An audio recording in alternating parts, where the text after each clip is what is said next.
안녕하세요. 사사이 사람 사는 이야기 오늘 사연입니다. 진실을 숨긴 누군가가 불러일으키는 파장은 작은 날개짓이 날씨 변화를 일으킨다는 나비 효과처럼 엄청난 파장을 만들곤 하죠. 진실을 알고서도 이를 덮은 채로 산다면 그로 인한 후폭풍을 나중에 어떻게 감당하실 건가요? 게다가 그 비밀이 사소한 것이 아니라 핏줄의 정체성을 숨기는 엄청난 비밀이라면 그로 인해 생길 파장은 걷잡을 수 없게 된다고 봅니다. 저는 거짓에 속아 가정을 일구게 되었지만 결국 진실을 알게 되고 부자 관계까지 파탄이 나게 된 그런 가슴 아픈 사연이 있습니다. 게다가 제가 속은 거짓은 제 아들에 대한 진실이었죠. 제 아들이 알고 보니 제 아들이 아니었다는 황당하고 어이없는 저의 이야기를 해볼까 합니다. 안녕하세요. 전 40살에 2번 이혼한 남자 박정우라고 합니다. 첫 번째 이혼은 30대 초반에 했죠. 일 욕심이 많았던 첫 부인과는 가정에 대한 가치관이 달라 결혼 2년 만에 이혼하고 말았죠. 이혼 1년 후 우연한 기회로 한 여자를 알게 되어 교제하게 되었네요. 사실 그녀를 처음 본 장소는 술도 마시고 옛날 노래에 맞춰 춤도 출 수 있는 번화가의 한 감성주점이었죠. 요즘 젊은 사람들이 다니는 클럽은 어색하고 나이트는 점점 없어지는 추세이다 보니 저 같은 애매한 나이의 사람들은 그런 곳을 나이트 대신 가기도 합니다. 저도 가끔 회식 뒤풀이나 친구들과 한잔 하다가 신나게 놀고 싶을 때면 그런 곳에 가기도 했죠. 그날도 후배들과 술을 마시다 가게 되었고요. 그런데 그곳에서 친구들과 어울려 신나게 춤을 추는 그녀의 모습을 보게 되었네요. 처음에는 제 후배가 그녀의 친구에게 관심을 보였죠. 그런데 전 이상하게 자꾸 그녀에게 눈이 가더군요. 재빠른 제 후배 녀석이 그녀의 친구에게 함께 술 한잔 하자고 제안을 했고 그렇게 그녀의 친구들과 저와 후배들이 즉석 만남을 하게 되었습니다. 근처 조용한 술집으로 자리를 옮긴 우리는 서로에 대해 이런저런 이야기를 하기도 했지만 역시 어색하더군요. 그녀도 불편했는지 자꾸 자리를 피하고 싶어하는 눈치였죠. 결국 그녀가 먼저 일어나겠다고 자리를 나섰고 저도 가야겠다며 따라 나섰습니다. 그런데 그날따라 택시가 잡히지 않았고 30분 이상을 기다린 끝에 그녀와 저는 같은 택시를 타게 되었죠. 그러다 보니 그녀와 이런저런 이야기를 꽤 오랫동안 주고받게 되었네요. 전 이미 한 번 다녀온 상태이다 보니 큰 부담 없이 그녀에게 제 이야기를 할 수 있었죠. 그런데 그녀가 택시에서 내리기 전에 저에게 택시비를 보내주겠다며 계좌번호를 알려달라고 하더군요. 전 됐다고 사양했지만 그녀의 고집 또한 만만치 않았습니다. 그래서 전 그럼 나중에 밥이나 한번 사라고 제안했고 그렇게 그녀와 저는 연락처를 주고받게 되었습니다. 그날 이후 연락을 하다가 함께 식사를 했고 자연스럽게 그녀와 저는 연인 관계로 발전하게 되었죠. 저보다 3살이 어린 그녀는 평범한 직장인이었습니다. 저희 회사에서 멀지 않은 중소기업을 다니고 있더군요. 전철로는 한 정거장 정도 떨어져 있는 가까운 거리다 보니 우리는 거의 매일을 퇴근 후에 만나 데이트를 즐기곤 했죠. 그런데 아무래도 제 직장 근처로 먹거리와 놀거리가 많아서 대부분 그녀가 퇴근 후 이쪽으로 오는 경우가 많았네요. 가끔 미안한 마음에 제가 퇴근 후 그녀의 회사 앞으로 가겠다 하면 그녀는 이쪽엔 놀 것도 없잖아. 난 합정역이 좋아. 퇴근하면 곧장 이 동네를 벗어나고 싶어. 하며 만류하곤 했죠. 그래서 우리의 데이트는 주로 합정역 주변이었네요. 물론 주말에는 다른 지역에 가기도 했고요. 전 그녀와의 데이트 시간이 늘 달콤하고 소중한 시간이었습니다. 그녀와 영화관에 가기도 하고 함께 남산에 올라가 야경을 구경하기도 했으며 때로는 벚꽃나무가 펼쳐진 가로수길을 거닐기도 하면서 남들과 다르지 않은 평범한 연애를 했죠. 그렇게 그녀와의 만남을 이어가던 중 연애한 지 1년도 채 안 돼서 그녀가 임신했다는 사실을 알게 되었네요. 그녀의 임신 소식에 전 무척 기쁘고 행복한 마음이 들었습니다. 이미 몇 달 전부터 그녀와 저는 결혼에 대한 이야기를 나누곤 했기 때문에 우리는 별 걱정 없이 바로 결혼을 준비하게 되었죠. 다만 전 2번째 결혼이고 그녀는 초혼이라는 것이 우리의 가장 큰 걸림돌이라 생각했으나 임신을 해서 그런지 처가댁에 큰 반대 없이 무사히 결혼을 할 수 있었네요. 그렇게 결혼을 하게 되었고 아내는 무사히 건강한 아들을 출산했습니다. 아들이 태어나면서 전 드디어 한 가정의 가장이자 아버지가 되었죠. 하지만 저희는 오롯이 서로만을 알아갈 수 있는 신혼 기간이 없어서 그런지 서로의 생활 방식 및 성격 차이로 부부싸움이 끊이질 않았네요. 정말 사소한 것부터 큰 것까지 하루에도 몇 번씩 부부싸움을 하곤 했죠. 결혼 직후 아내는 직장을 그만두었습니다. 집과 회사의 거리도 꽤 되었고 임신한 상태로 무리하면 안 되니까요. 그런데 아내가 아무리 임신 중이긴 하지만 집안일을 너무 안 하더군요. 퇴근 후 아내가 차려주는 밥상은 즉석밥, 반찬은 저희 어머니께서 만들어주신 밑반찬에 김이 전부였네요. 달걀 후라이라도 하나 올려주면 좋으련만 아내가 밥상을 차릴 때는 불을 쓰는 경우가 거의 없었죠. 밥상에 좀 신경 좀 써달라 하면 아내는 임산부한테 바라는 게 너무 많은 게 아니냐고 쏘아대곤 했습니다. 그리고 아내는 생필품, 식료품 등 모든 것을 배달로 주문했습니다. 몸이 무거우니까요. 문제는 배달 온 것들을 정리하지 않는다는 거였네요. 자신의 몸이 무겁다는 이유로 현관문 앞에 택배를 방치한 채로 제가 퇴근할 때까지 기다렸죠. 당연히 제가 할 수 있습니다. 계속 그렇게 해왔고요. 하지만 식료품은 받아서 빨리 냉장을 해야 하는데 제가 올 때까지 방치를 하다 보니 기껏 주문한 식품을 버리게 되는 경우도 많았죠. 그래서 전 아내에게 식품은 인터넷으로 사지 말고 주말에 저와 함께 마트에 가서 구입하자 했습니다. 아내는 제 제안에 알겠다 했지만 여전히 초특가, 1+1, 기간 한정 이런 단어가 눈에 띄면 바로 주문을 해버리곤 했고 버려져 나가는 음식은 끊이질 않았죠. 결국 이 문제로 제가 아내를 크게 나무랐고 아내는 내 마음대로 그것도 못 사냐고 받아쳤습니다. 한참을 싸우다가 제가 제발 먹지도 못할 것 이런 식으로 사지 말라고 애원을 하는 지경에 이르렀죠. 이후 정도는 줄었지만 계속 그러긴 하더군요. 그리고 우리의 다툼도 끊이지 않았고요. 또한 아내는 제 유일한 취미인 게임을 매우 싫어했습니다. 아내와 결혼하면서 친구들과 만나지도 못하고 술도 못 마시니 제가 집안에서 할 수 있는 유일한 놀이가 게임밖에 없었죠. 그래서 가끔 PC게임을 하곤 했는데 아내와 이것으로 인한 다툼이 잦아지면서 PC게임은 그만두고 휴대폰 게임만 했네요. 그런데 아내는 휴대폰 게임까지도 못하게 하더군요. 하지만 그런 아내 본인은 제가 없는 시간에 이런저런 휴대폰 게임을 했습니다. 저는 아내에게 당신은 내가 없을 때 혼자 편히 쉬지만 난 혼자 있을 수 있는 시간이 없으니 집에서 혼자만의 시간을 조금 달라고 했죠.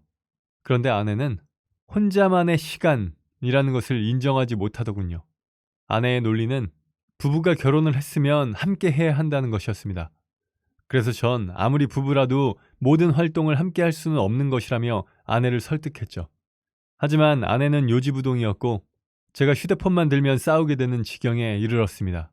그리고 아내는 실제로 청소와 빨래는 전혀 하지 않았기 때문에 거의 대부분 제가 청소와 빨래를 하게 되었죠. 그런데 여기에서도 다툼이 잦았습니다. 청소와 빨래, 제가 할 수 있습니다. 하지만 아내는 제가 하는 방법에 대해서 끊임없이 잔소리를 했죠. 양말을 널 때는 하나하나 짝을 맞춰서 널어야 한다.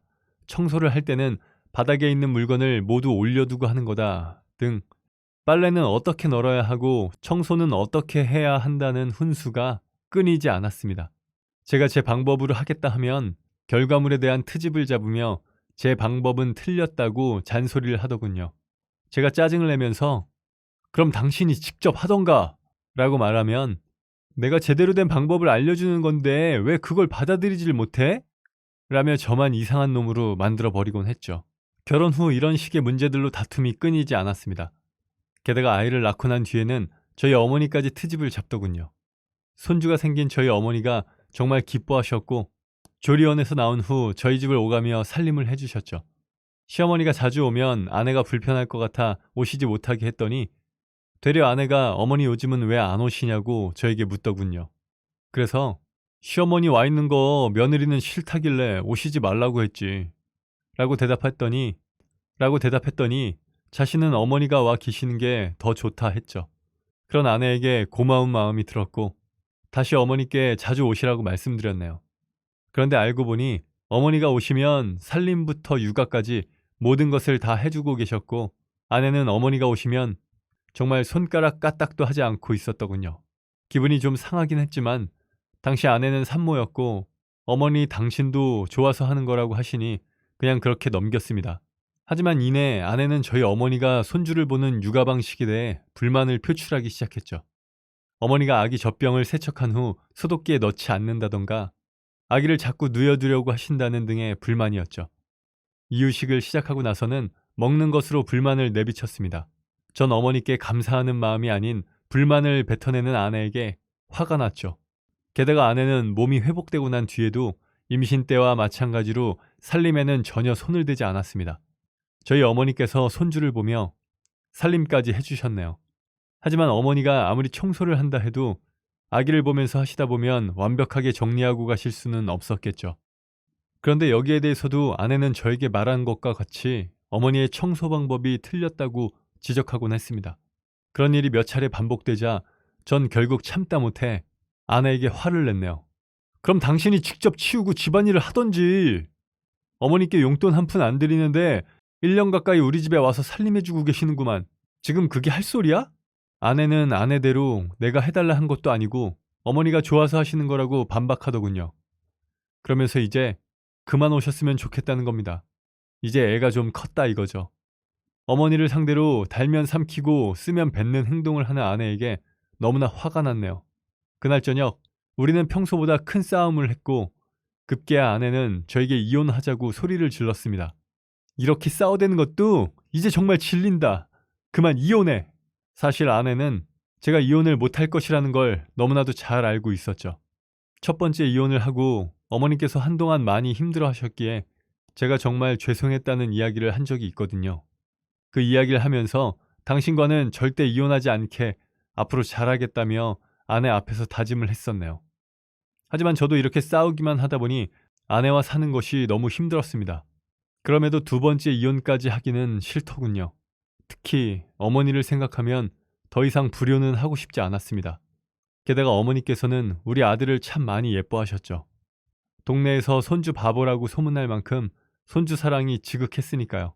저는 첫 결혼의 실패 후 어머니께 늘 죄송한 마음뿐이었는데 그래도 이렇게나마 그간의 시름을 잊고 웃게 해드릴 수 있어서 정말 다행이었습니다. 그렇게 전 3년간 참고 살았네요. 하지만 저희 부부 사이의 갈등은 점점 심해져만 갔죠. 이제 아이 앞에서까지 서로 막말을 주고받을 지경에 이르렀고 결국 저는 결심을 하게 됐습니다. 그래, 이렇게는 안 되겠다. 하자, 이혼. 이렇게 우리 부부는 협의 이혼을 하고 말았네요. 양육권은 전 처가 가져갔고 전 양육비를 주면서 2주에 한 번 아이를 만나기로 했습니다. 이혼은 했다지만 아이에게는 엄마의 사랑도 아빠의 사랑도 부족하지 않게 채워주고 싶었죠. 몇 년 동안을 양육비와 아이와 만나는 것을 최우선으로 생각하고 지냈습니다. 몇 년 동안을 양육비와 아이와 만나는 것을 최우선으로 생각하고 지냈습니다. 그런데 시간이 지나면서 아들이 점점 커가는데 그 모습이 뭔가 낯설게 느껴지더군요. 사실 아기일 때는 저와 전처를 섞어서 닮았다고 생각했는데 점점 자라면서 얼굴 윤곽이 나오기 시작하니 저와는 조금도 닮지 않은 것 같았습니다. 내 아들인데 왜 이렇게 날 안 닮았지? 전 그때부터 아들에 대해 괜히 이상한 느낌이 들었죠. 이제껏 떨어져 살았음에도 한 번씩 아들 만나는 게 전 너무 좋았었거든요. 그런데 언젠가부터 자리 잡은 의심으로 아들을 대하는 태도가 달라져만 가더군요. 그렇다고 아들이 전처를 쏙 빼닮은 것도 아니었죠. 저는 아들의 정체에 대해서 의심하는 마음이 점점 커져만 갔습니다. 그러면서도 한쪽에서는 제가 나쁘다는 생각을, 다른 한쪽에서는 혹시나 하는 의심 어린 생각을 하는 두 가지 마음이 계속 제 마음속에 공존했죠. 하지만 그뿐이었습니다. 그러던 어느 날 아들을 만나 어머니 댁으로 갔죠. 어머니께서 손주를 너무 보고 싶어 하셨거든요. 오랜만에 만난 손주를 한참 동안 물고 빨고 하시던 어머니께서 갑자기 농담처럼 한마디를 툭 던지셨네요. 지환이는 갈수록 누굴 닮은 건지 모르겠어. 그 말을 듣는 순간 저는 간담이 서늘해짐을 느꼈죠. 아, 나만 그렇게 생각하는 게 아니었구나. 결국 저는 아들과 유전자 검사를 진행했습니다. 그런데 설마가 사람 잡는다더니 정말이더군요. 제 아들은 제 아들이 아니었습니다. 이 사실을 알게 된 저는 엄청난 충격을 받고 말았죠. 그럼 지환 엄마가 다른 남자의 아이를 임신하고 나랑 결혼을 했다는 건가? 전 바로 전처를 찾아갔습니다. 지환이 유전자 검사했어. 누구 아들이니? 내 아들은 아니던데? 유전자 검사를 왜 했어? 황당한 저보다 더 황당해하는 아내를 보며 어이가 없었네요. 왜 했겠니? 이상하니까 했지. 그게 맞았고. 한참을 아무 말 없이 가만히 있던 전처는 저에게 사실 그때 회사에서 만나고 있는 사람이 또 하나 있었어 라고 고백하더군요. 그럼 그 사람이 쥐환이 아빠야? 아마도. 전처의 말에 갑자기 옛날 기억이 스쳐 지나갔네요. 연애 때 나를 지 회사 앞에 못 오게 한 게 그래서 그런 거였구나. 전 제 의심이 사실이 되고 만 이 상황을 받아들이기 너무 힘겨웠습니다. 사실 저는 이혼은 했다지만 전처의 부정행위를 의심한 적은 없었기 때문에 엄청난 충격과 배신감에 분노하고 말았죠. 지환 엄마는 지환이가 제 아이가 아니라는 걸 미리 알았을까? 그래서 먼저 저에게 이혼을 하자고 한 걸까? 온갖 생각이 제 머릿속을 어지럽히더군요. 그렇게 전처에 대한 분노가 높아질수록 사랑스럽던 아들에 대한 제 마음은 차게 식어만 갔네요. 이에 더해 이 사실을 알게 된 저희 부모님은 격하게 분노하시며 노발대발하셨죠. 특히 아버지는 당장 호적에서 아들을 빼라고 난리치시더군요. 전 그 부분까지는 생각하지 못했지만 아버지는 나중에 재산 상속 문제가 생길 수 있다고 바로 호적 정리를 하라고 하시더군요. 그리고 어머니는 내가 그래도 너를 키운 세월이 있는데 어쩐지 지환이는 아무리 봐도 먹는 것부터 머리카락까지 하나도 널 닮은 게 없더라 라고 말씀하시더군요. 이런 부분들에 대한 괘씸함으로 마침내 저는 전처에게 이 책임을 묻고 싶다는 마음까지 발전하고 말았죠. 전처가 다른 남자의 아이를 임신했다는 사실을 알았다면 과연 제가 결혼을 했을까요? 그런 분들도 계실 수 있지만 전 안 했을 겁니다. 결론적으로 전처는 저를 속여서 결혼까지 했던 거죠. 하지만 몇 년 전에 이미 이혼한 상태였기에 저는 변호사를 찾아가 이 문제에 대해 상담을 받았습니다. 변호사는 저희 부부가 이미 파경을 맞았지만 아이의 친부를 속인 상태로 결혼했던 상황을 고려한다면 당연히 위자료 청구가 가능하다고 하더군요. 그렇게 전 소송을 시작했습니다. 이제는 제 아들이라기보다는 전처의 아들이라고 볼 수 있는 아들의 유전자 검사 결과를 바탕으로 위자료 청구 소장을 전처에게 보냈죠. 그런데 이를 받은 아내는 제가 뱃속의 아이를 다른 사람의 자식이라는 것을 알고도 결혼한 것이라며 억지를 부리더군요. 어이는 없었지만 사실 이런 주장은 저에게 별 문제가 없었습니다. 사실 저는 유전자 검사지를 받아 전처에게 찾아간 그날의 모든 대화를 녹취해 두었거든요. 이 결정적인 녹음 파일 자료로 이혼 후 아이의 아빠가 제가 아니라는 것을 알게 되었다는 사실이 입증되었죠.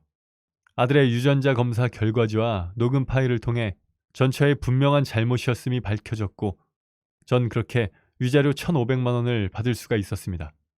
전처에게 위자료를 받은 후에도 전 다음으로 해야만 하는 일이 남아 있었죠. 지환이는 제 친아들이 아니기에 이미 등재된 제 호적에서 지워야 했습니다. 그런데 그 과정이 생각보다 까다로웠네요. 엄마와 아이는 출산한 병원을 통해 모자 관계가 쉽게 확인이 된다지만 부자 관계는 그렇게 쉽게 인정받기가 힘들어서 부자 관계를 입증해야 할 경우 인지 청구 소송을 해야 한다더군요. 그러니까 흔히 혼외자를 아버지의 호적에 올릴 때 하는 소송이라고 생각하시면 됩니다. 그리고 부자 관계가 아니라는 것 또한 입증을 해야만 하더군요. 전 유전자 검사 결과 및 전처에 승소한 위자료 청구 소송의 판결문을 바탕으로 아들이 친생자가 아님을 입증할 수 있었죠. 그리고 저는 지환이가 제 친생자가 아님에 대한 최종 판결문을 받게 되었습니다. 이후 이 판결문을 바탕으로 제 호적에서 지환이를 정리하고 말았네요.